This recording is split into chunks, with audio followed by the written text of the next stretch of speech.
Hola, ¿qué tal? ¿Cómo están? Bienvenidos a mi canal Mis Ganas de Leer, mi nombre es Claudia. Hace un par de días terminé de leer Frankenstein de Mary Shelley, así que quería hacer un video para contarles un poco acerca de mi experiencia leyendo el libro. Sé que como es un clásico de la literatura universal, súper conocido, hay de hecho un montón de videos en la web, reseñas por todos lados. Entonces no voy a centrarme tanto en la trama del libro, sino en lo que más me llamó la atención y por ahí algunas recomendaciones para quienes se animan a leer en los próximos meses de repente este clásico. Bueno, a ver, voy a resumir lo más que pueda la trama. Esta es la historia de Víctor Frankenstein, un joven que es enviado por su padre, porque es una familia muy adinerada, a estudiar en la universidad. Y en la universidad descubre su pasión por las ciencias. Él va a tener dos profesores, sobre todo uno a quien admira mucho, y que van a descubrir ambos profesores que en verdad Víctor Frankenstein es un estudiante muy bueno. Lo que pasa es que dentro de sus estudios, él reflexiona acerca de qué es lo que genera vida en el ser humano, o sea, cuál es esa chispa de la vida, y entonces decide investigar acerca de eso y decide encontrar la manera de poder crear vida en un ser. Entonces para ello empieza a recolectar restos humanos y con eso crear una persona a partir de estos restos a la que le pueda dar vida. Hasta ahí está súper tenebrosa la historia, y es que en realidad sí lo es en muchos aspectos. Bueno, entonces está en sus investigaciones, ya tiene este ente, este ser completo, y lo único que le queda es lo más difícil, que es darle vida. Así es que una noche, creo que es de noche, sí, de pronto la criatura abre los ojos y ahí está. Entonces, en el mismo segundo en el que Víctor Frankenstein se emociona, supongo yo, ¿no? Se impresiona de que ha logrado algo increíble en la ciencia, que es darle vida a un cuerpo que no lo tenía. De pronto siente el horror. Entonces ve a esta criatura abrir los ojos y huye. O sea, se escapa, sale corriendo, sale disparado de la habitación y abandona a la criatura, porque cuando vuelve al lugar ya pues no la encuentra. Entonces esta situación atormenta a Víctor, porque hay ahí afuera una criatura que él ha creado, no sabe en realidad qué está pasando con ella, y con el tiempo empieza como a tratar de olvidarla, hasta que en un momento la criatura la encuentra. Y en este encuentro la criatura le dice dos cosas muy puntuales. Primero, le cuenta todo lo que tuvo que pasar esta criatura desde que Víctor la abandona hasta el momento en el que la encuentra, cómo este ser empieza a descubrir los sentidos, empieza a entender su humanidad, sus necesidades. De hecho adquiere el lenguaje, ¿no? O sea, porque es una criatura que no hablaba. Y empieza a descubrir mucho acerca de la naturaleza humana. Entonces le cuento un poco todo ese viaje, no solo físico, porque de hecho va recorrer varios pueblos, varias ciudades, sino también es un viaje en el aparente desarrollo de ser un ser que no tiene vida, ser un ser que la tiene y que de hecho se humaniza, ¿no? Y a partir de eso, lo segundo es que le pide una compañera, porque en su contacto con los seres humanos ha tenido experiencias desagradables, porque es considerado como un monstruo, porque, o sea, en apariencia no luce muy bien, que digamos. Entonces, Víctor no está de acuerdo, pero luego de tratar de convencerlo un montón ese día, es como que Víctor accede e intenta crearle una compañera. Sin embargo, en el proceso de esta nueva compañera, Víctor se da cuenta de que es una idea estúpida y que no debería crear una segunda una segunda persona, un segundo humano, porque si bien es cierto, ve que esta criatura es muy humana, en verdad no sabe qué es lo que va a pasar con esta nueva criatura. Entonces, ¿qué pasa si esta criatura en realidad es muy distinta, no logra humanizarse como lo ha hecho la otra criatura? Entonces al final, bueno, decide no cumplir con su promesa de crear a esta compañera. Y ahí es donde viene el rollazo, porque se desata entre ellos dos una venganza. La criatura no para hasta hacerle la vida extremadamente miserable a Víctor. Concretamente, ¿qué es lo que hace? Bueno, lo van a descubrir cuando lean el libro. Entonces, hasta el final del libro, en realidad se desata, como les dije, un conjunto de acciones en las que la criatura intenta desgraciarle la vida a Víctor Frankenstein hasta el final, ¿no? Hasta el final. Bueno, eso es básicamente la trama del libro. Tres cosas que me han encantado del libro, porque les digo que me parece uno de los mejores libros que he leído en los últimos años.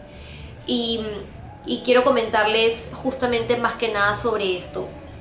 Punto número 1. Me ha encantado el libro porque siento que me ha acercado mucho a el cuestionamiento que de hecho debe existir entre la comunidad científica acerca de todos estos avances, de todos estos descubrimientos, de todo este desarrollo científico que se da todo el tiempo.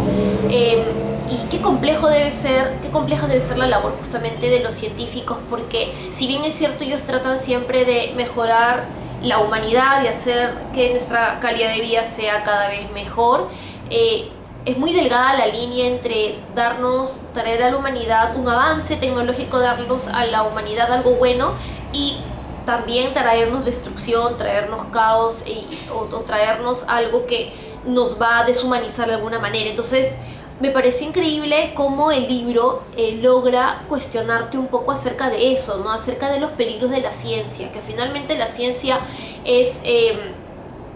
nosotros estamos sumamente agradecidos por todo lo que tenemos, por la ciencia, si es que nos comparamos con otras sociedades. De hecho, tenemos avances impresionantes, estamos muy agradecidos con ella, pero te hace cuestionarte un poco justamente acerca de qué pasa cuando la ciencia pretende mucho y juega a ser Dios, ¿no?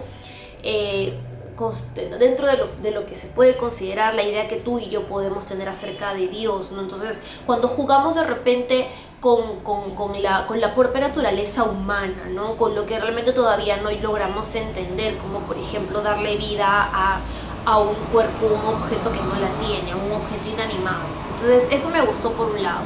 Lo segundo, me encantó conocer a Mary Shelley.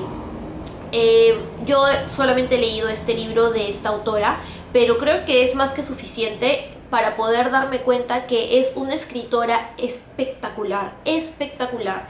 Primero, ha creado a un personaje que es la criatura, que es un personaje que para la época fue impactante y 200 años después lo sigue siendo, lo cual me parece asombroso.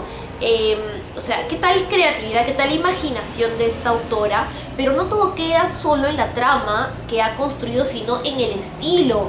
Tiene unas partes, tiene unas líneas de libro que son impresionantes, porque la criatura y Víctor Frankenstein son personajes muy perturbados, ¿no? O sea, todo el tiempo están reflexionando, dándole vuelta a las cosas. Entonces, la autora qué bien que construye a la criatura, qué bien que construye a Víctor Frankenstein, qué bien que nos crea esos paisajes, porque Víctor Frankenstein y la criatura van a recorrer muchos sitios. Entonces hay momentos en los que de verdad nos lleva, nos transporta a cierto momento, a cierto lugar. Hay un momento alucinante del libro que es en el que se nos describe el segundo en el que la criatura abre los ojos, y de verdad que exquisita esa parte que ha creado Mary Shelley en el libro. O sea, esa es una, por decir una de varias, ¿no? Los diálogos entre Víctor Frankenstein y la criatura son también espectaculares, la estructura de la novela es también alucinante. Entonces la mente de Mary Shelley de verdad es una mente asombrosa. De verdad que me parece increíble la potencia de esta autora, y me encantaría seguir leyendo más acerca de ella, aunque me imagino que no voy a poder encontrar una historia tan buena en sus libros como la de Frankenstein, pero nada, ha sido de verdad increíble conocer a esta autora.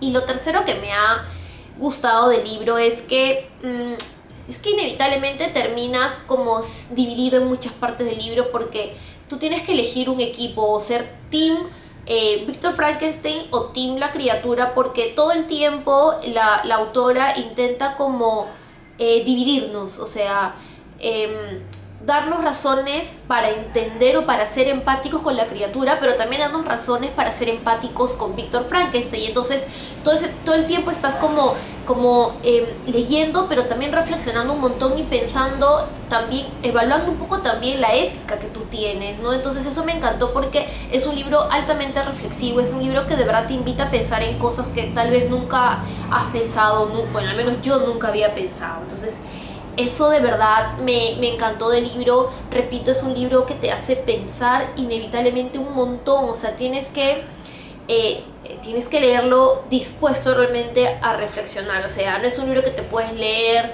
en un día, de repente un día que quieres tener digamos una tarde o unas tardes ligeras. No, tiene que ser un libro que tienes que leerlo así con bastante atención. Ahora, a partir de esta experiencia que he tenido, tengo 3 recomendaciones que hacerles a las personas que aún no han leído Frankenstein. Les cuento que yo leí la mitad del libro cuando tenía 15 años y lo abandoné porque no lo aguanté.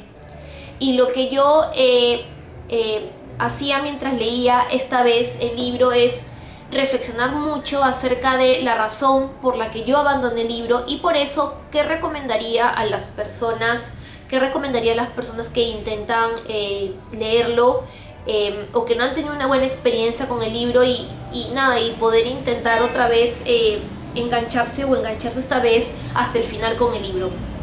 3 cosas importantes. Primero, me parece sumamente importante cierta experiencia lectora. O sea, yo a los 15 años sí leía bastante, pero no había leído ningún clásico, leía pura literatura contemporánea y no estaba tan familiarizada con el lenguaje, y de hecho no estaba familiarizada, por ejemplo, con la propuesta de cartas, ¿no? Porque en el libro no hay tantas, pero al inicio hay algunas cartas, al final también. Entonces no estaba familiarizada con eso y me costó un poco entenderlo, me aburrió por ese lado. Entonces yo creo que era, la edad que tenía solo 15 años, y este es un librazo, ha sido escrito en 1818, entonces el lenguaje no es muy familiar para una persona como yo, que en ese momento no había leído tantos clásicos. Entonces sí creo que podría ser un elemento que interfiera con una grata lectura de este libro. La edad que tienes o la experiencia lectora que has tenido con otros clásicos, ¿no? Entonces sí creo que eso puede ser importante. O sea, si en verdad eres una persona que eres todavía adolescente o que estás muy joven y no te enganchas con el libro, nada, déjalo, dale un tiempo y tal vez en un par de años vuelves a leerlo y esta vez te recontraenganchas con él, como lo hice yo en el mes de enero. Lo segundo, me parece sumamente importante una buena traducción, porque repito, es un libro escrito en 1818 y yo creo que eso también fue un defecto que tuvo mi libro. Yo cuando lo leí hace cuánto, o sea, hace casi 20 años que he leído este libro, no recuerdo lo bonito que escribía la autora. O sea, la verdad no lo recuerdo que más bien el libro era bastante pesado, o sea, me costaba pasar de una línea a otra. Entonces creo que también se debe en parte a que elegí una edición cualquiera porque era la que había en mi casa y ni siquiera recuerdo qué editorial era, de qué edición era la que yo tenía en casa. Entonces nada, sí creo como que al menos hubiera recordado la belleza que tenía el texto, y no me pasó. Y lo tercero que me parece súper importante es conseguir una edición, por ejemplo, como la que yo tengo acá, que es de la editorial Ariel, conseguir una edición que tenga algunos pies de página que te inviten a pensar o que te, digamos, que te orienten un poco más a algunos momentos que sí me parecen interesantes, pero que con algunos pies de página se vuelven mucho más, más interesantes, más profundos. Te hablan acerca de algunos filósofos, te hablan también acerca de algunas ideas que generan dudas en la ética de los científicos en la actualidad. Tiene también un muy buen prólogo, conocer un poco acerca del contexto de la autora, de saber quién era su madre, que su madre era una feminista y que su padre de hecho se codiaba con científicos de la época. Me permitió también entender que de hecho Mary Shelley era una mujer que estaba preparada para escribir un libro como el que nos ha escrito. Entonces, pero hay que leer un buen prólogo para poder entender acerca de eso, o en todo caso informarse un poquito acerca de la autora para poder, creo yo, valorarla como ella se merece en este libro. Así es que estas son mis 3 recomendaciones. Tener un poco de experiencia con los clásicos, 1, buscar una buena traducción, 2, y elegir una editorial que te dé un buen prólogo y que si se puede incluso te dé por ahí algunos pies de página que te puedan orientar mejor la lectura. Así es que esa es mi experiencia con este hermoso libro de Mary Shelley, Frankenstein. Espero que ustedes hayan disfrutado el video. Si es que ha sido así, denle un like. Si es que de repente han leído el libro y les ha encantado tanto como a mí, por favor coméntenmelo. Si es que no les gustó, también cuéntenme por qué creen que no les gustó tanto. Y nos vemos en el siguiente video, me imagino la próxima semana. Cuídense, lean. Chao.